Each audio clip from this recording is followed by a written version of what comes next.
The rope was blue braided nylon. It was tied around a fallen tree as an anchor and then run up and over the thickest branch of an old willow tree, where it was used to hang a young black boy. From the ground, he almost seemed to be floating. The thin blue line around his throat was barely visible. Charleston Police and County Sheriff's Department had both responded to an anonymous tip that a young black man had been lynched on a patch of undeveloped land in the Plantation District. There, officers had found Devin Gray, stripped naked and hanging at the end of a blue nylon rope. A symbol carved into the tree was identified by one officer as having links to a local white supremacist group.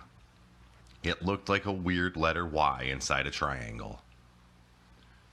That confirmed everyone's suspicions as to the motive for the horrendous deed. Everyone could already feel it.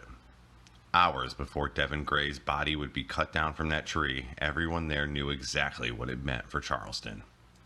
Recent national events had all but guaranteed it. The city's complicated and unfortunate history would be dragged up once again and thrust into the national spotlight.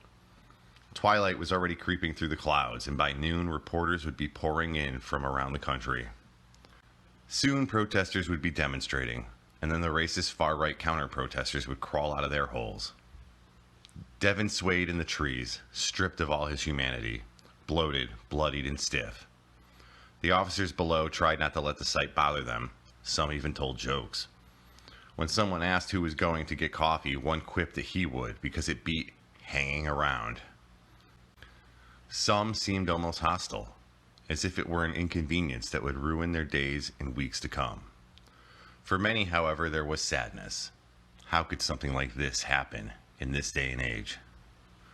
The city had prided itself on moving forward, but this hanging was a grim reminder of the past that haunted the so-called Jewel of the South.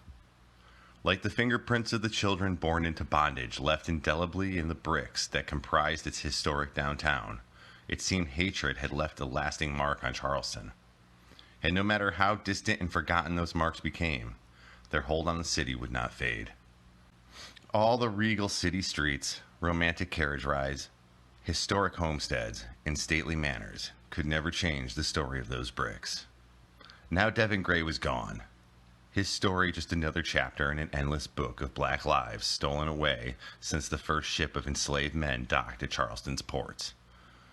A book of men, women, and children whose lives were ended in hatred, often at the end of a rope or a police officer's gun. Many may have felt the significance of that moment as they gazed upon that heinous scene. However, none could have known just how impactful the hanging of Devin Gray would become for not only the city, but the entire country.